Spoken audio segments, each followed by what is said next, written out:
आप सभी को एक बार फिर से मेरा प्यार भरा नमस्कार। तो आज हम प्रॉफिट एंड लॉस का लास्ट क्लास कंप्लीट करेंगे। प्रीवियस में 2 वीडियो बना चुके हैं जिसमें काफ़ी सारे पैटर्न के क्वेश्चन हमने ऑलरेडी सॉल्व कर लिया है। तो कुछ और बचे हुए हैं 2-4 पैटर्न, उसको आज हम कंप्लीट करेंगे। तो चलिए बिना देरी किए हुए चलते हैं आज के पहले पैटर्न की तरफ। तो आज का हमारा पहला पैटर्न होगा, जब प्रतिशत लाभ या हानि क्रय मूल्य की संख्या के बराबर है। ठीक है, जब परसेंटेज लाभ या हानि कॉस्ट प्राइस की संख्या के बराबर है,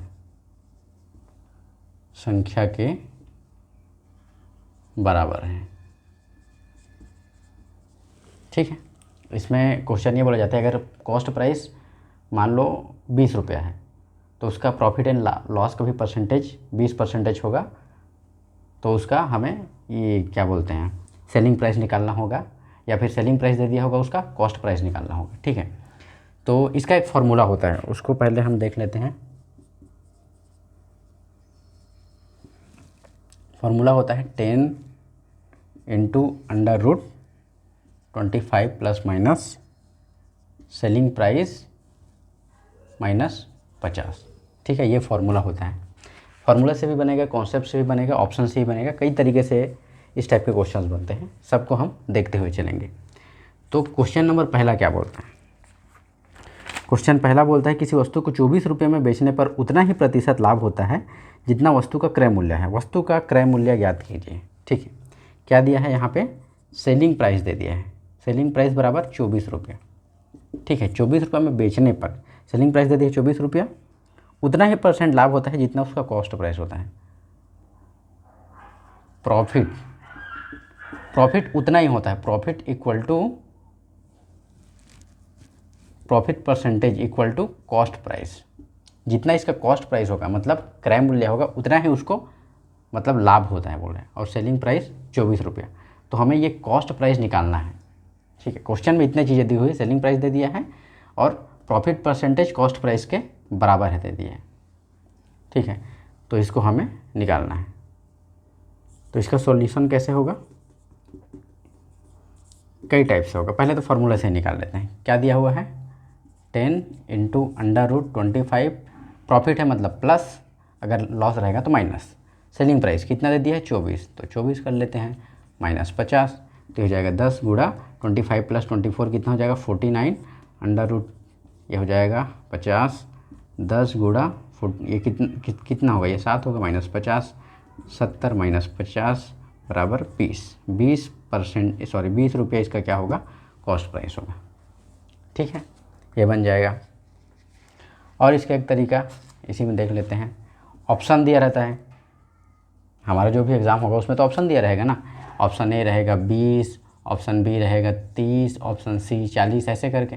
ठीक है, तो ऑप्शन से भी डायरेक्ट निकाल सकते हैं। मान के चलिए जैसे 20 रुपये दिए हुए पहले ऑप्शन में, क्वेश्चन क्या बोला है? प्रॉफिट परसेंटेज कॉस्ट प्राइस के बराबर होगा। मतलब कि मान लो यहाँ पे तो ये कॉस्ट प्राइस दिया होगा ना, 20 रुपया है। ठीक है, कॉस्ट प्राइस इतना ही का इसको फ़ायदा होता है 20% का। ठीक है, जितना उसका कॉस्ट प्राइस है 20 रुपया, उतना ही फ़ायदा होता है। मतलब 120 रुपये हो जाएगा। 20 का 120 रुपये में बिकेगा। ठीक है, 20 का 20%, 120% कितना होगा? ये कैंसिल हो जाएगा, ये कैंसिल, 12 दूनी 24, 24 रुपया आ रहा है सेलिंग प्राइस, मतलब कि इसका कॉस्ट प्राइस 20 आंसर होगा। ठीक है, ऐसे बन जाएगा। एक तरीका हो गया। और अगर इसको हम कॉन्सेप्ट वाइज देखें, ठीक है, ये मेरा तरीका है, ये बुक में आपको शायद कहीं पे मिलेगा। अगर कॉन्सेप्ट वाइज देखें, मान लेंगे कॉस्ट प्राइस x है। ठीक है, लंबा जाएगा, इसको नहीं करें तो अच्छा है, लेकिन बता देता हूँ। अगर कॉस्ट प्राइस x है, ठीक है, अब क्या बोल रहा है कि इतने का ही उसको लाभ हो रहा है, मतलब कि 100 + x। ठीक है, इतने के ही लाभ में भेज रहा है बटा 100, तब जाके उसको कितना मिल रहा है? 24 रुपये मिल रहा है। तो ये कितना हो जाएगा? 100x + x × x, x का स्क्वायर इक्वल टू 100 उधर चला जाएगा, 2400 हो जाएगा। ठीक है, तो ये हो जाएगा x² + 100x, इसको इधर ले आए, इसको उधर ले आए, और इसको पूरा इधर ले आऊँगा, तो ये हो जाएगा इतना। अब ये बन गया द्वि आधारित समीकरण। ठीक है, 6वीं 7वीं में पढ़ा ही होगा आपने। तो इसको कैसे सॉल्व करते हैं, सिंपल सी बात है, हम ऐसा नंबर ढूंढेंगे जिसको मल्टीप्लाई करेंगे तो -2400 आना चाहिए और प्लस माइनस करेंगे तो +100 आना चाहिए। तो अब ये अब प्रैक्टिस करेंगे तो ये चीज़ें समझ में आती है। जैसे 120 और 20, ठीक है, ये दोनों को गुणा करेंगे तो कितना आएगा, इतना आएगा। और दोनों को जैसे कि 120 और 20 को घटाएंगे तो कितना आएगा, 100 आएगा, ठीक है। गुणा कर रहे हैं तो 24 और घटा रहे हैं तो 100। तो हम इसको कैसे लिख सकते हैं, x² plus 120x minus 20x लिख सकते हैं, और ये माइनस, ठीक है। 100 को हम इस तरीके से लिख सकते हैं, बराबर 100। तो x अगर कॉमन ले लेंगे तो हो जाएगा x प्लस 120, और ये -20 को कॉमन लेंगे तो कितना हो जाएगा, x प्लस 120 बराबर 0। तो कितना हो जाएगा, एक इक्वेशन मिलेगा, x माइनस 20 इक्वल टू 0 और x प्लस 120 इक्वल टू 0, ठीक है। अलग अलग ले लेते हैं इसको। तो यहाँ पे x इक्वल टू हो जाएगा 20, यहाँ पे x इक्वल टू कितना हो जाएगा, 100 माइनस 120। ये नहीं होगा क्योंकि प्रॉफिट हो रहा है, प्रॉफिट होगा तो प्लस वाला आंसर होगा, तो यहाँ से भी हमें आंसर मिल जाएगा, ठीक है।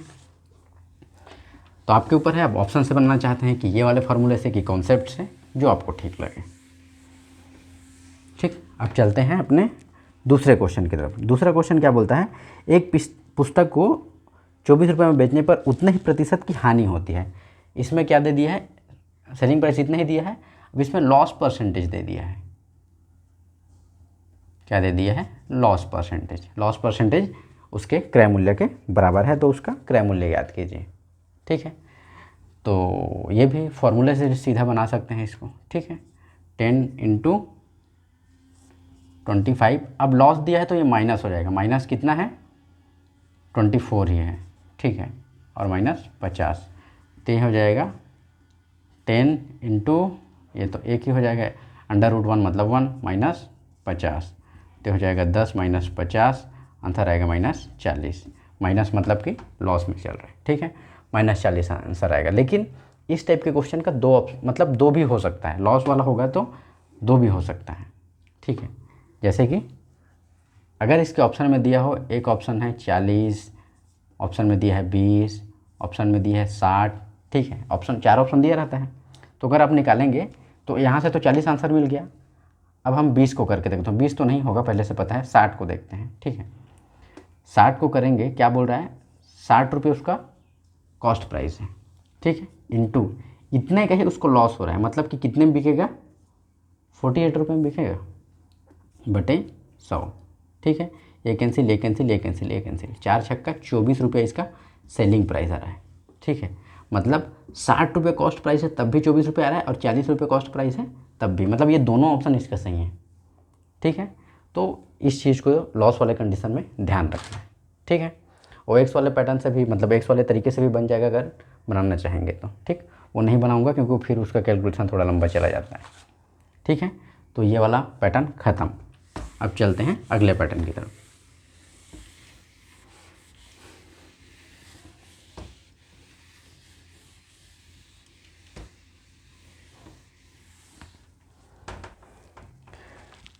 अगला पैटर्न किस पर आधारित, रेशियो पर, ठीक है, अनुपात पर आधारित।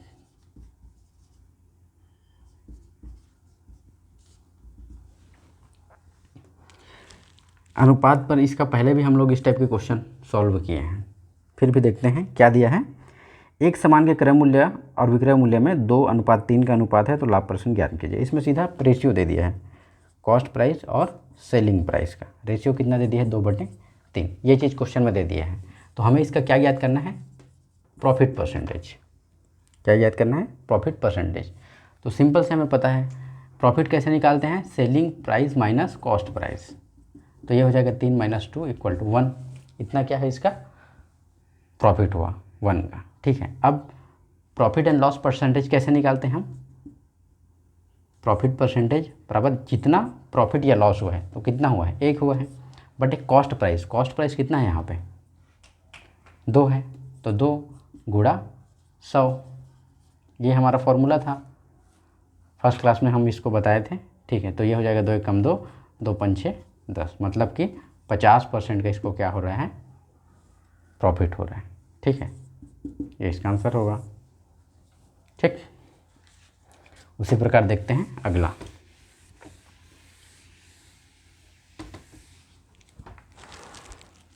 अगला क्वेश्चन क्या बोलता है, किसी वस्तु का क्रय मूल्य विक्रय मूल्य की 3/4 है तो उस वस्तु पर कितने प्रतिशत का लाभ होगा। ठीक है, क्या बोल रहा है, किसी वस्तु का क्रय मूल्य कॉस्ट प्राइस बराबर विक्रय मूल्य का 3/4 है, सेलिंग प्राइस का 3/4 है। ठीक है, तब हमें क्या याद करना है, उस वस्तु कितने प्रतिशत का लाभ होगा, तब भी हमें प्रॉफिट परसेंटेज याद करना है, कितना होगा यही हमें निकालना है। ठीक है, सॉल्व कर लेते हैं इसको। ये कितना हो जाएगा, इतना तो हमें क्वेश्चन में दे दिए, cost price equal to selling price का 3/4। तो जब सेलिंग प्राइस को इधर ले आएंगे तो CP/SP हो जाएगा, ये 3/4 हो जाएगा। फिर यहाँ पे प्रॉफिट कितना हो जाएगा, 4 - 3 बराबर 1 होगा। फिर हम प्रॉफिट परसेंटेज कैसे निकालेंगे, 1 कॉस्ट प्राइस कितना है 3 × 100। फिर इसको जब और सॉल्व करेंगे तो ये कितना आएगा 3.33%। जब इसको अब 100 को 3 से भाग देंगे। ठीक है, तो ये इसका आंसर होगा। ठीक, तो इस टाइप का ये रेशियो वाला पैटर्न सॉल्व होगा। ठीक है, अब चलते हैं सीधा अगले पैटर्न की तरफ। अगला पैटर्न क्या बोलता है, वस्तु के मूल्य में वृद्धि या कमी होने पर वस्तु की कुछ मात्रा कम या अधिक मिलना। ठीक, ठीक है, इस टाइप का क्वेश्चन कैसा होगा, पैटर्न को आप लिख लीजिएगा, वस्तु के मूल्य में वृद्धि या कमी होने पर वस्तु की मात्रा में कम या अधिक होना। ठीक है, सीधा क्वेश्चन मैं देखता हूँ। इसमें लिखा है चावल का दाम 25% बढ़ गया हो।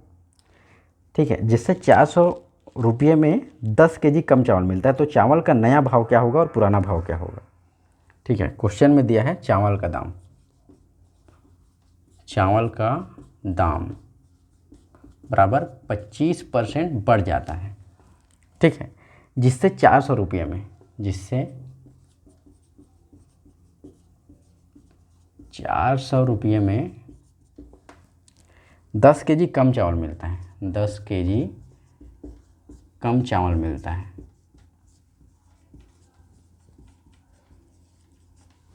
ठीक है, तो हमें क्या याद करना है, इसका नया भाव, मतलब चावल का दाम बढ़ने के बाद कितना होगा और पहले कितना था, नया भाव कितना होगा और पुराना भाव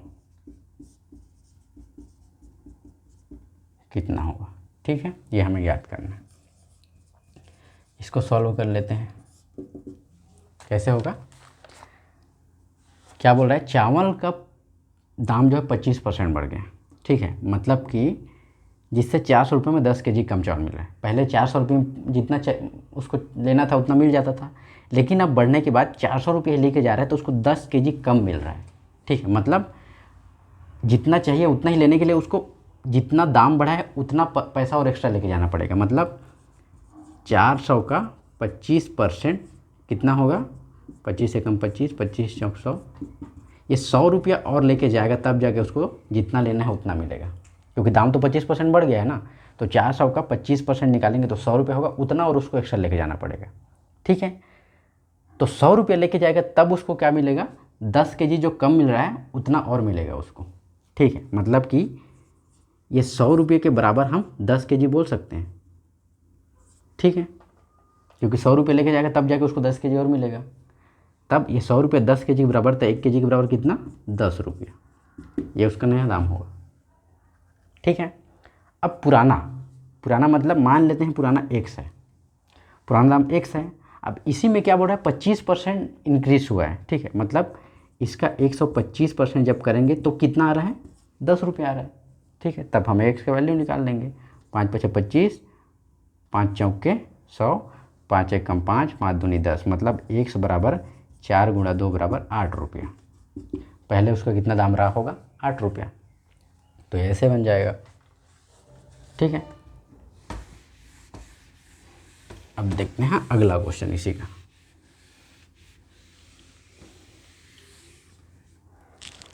अगला क्वेश्चन क्या बोलता है कि एक वस्तु 20% सस्ती होने पर रुपये 500 में 5 kg अधिक मिलता है। ज्ञात कीजिए कि वस्तु पहले किस दर से मिलती थी। इसमें सस्ता कर दिया है, पहले महंगा किया था। ठीक है, एक वस्तु 20% सस्ती होने पर, वस्तु कितना 20% सस्ती, मतलब ऐसा कर देता हूँ, होने पर 500 रुपये में 20% कम होने पर। ठीक है, ये तो कम का ही साइन है, कम होने पर 500 रुपये में 5 kg अधिक मिलता है। 500 रुपये में 5 kg अधिक मिलता है। ठीक है, हमें क्या ज्ञात करना है, वह वस्तु पहले किस दर से मिलते थे, पुराना भाव। तो ये 20% इंक्रीज होने के पहले कितने में मिलता था वो, ये हमें ज्ञात करना है। ठीक है, तो इसको भी कर लेते हैं, पहले की जैसे ही बनेगा। ठीक है, 20% कम हुआ है, मतलब 500 रुपये का 20% हम निकाल लेंगे। ठीक है, 500 रुपये का 20% कितना होगा, 100 कम 100 100 पंचे 5 100 रुपया है। ठीक है, इसका भी 100 रुपया होगा।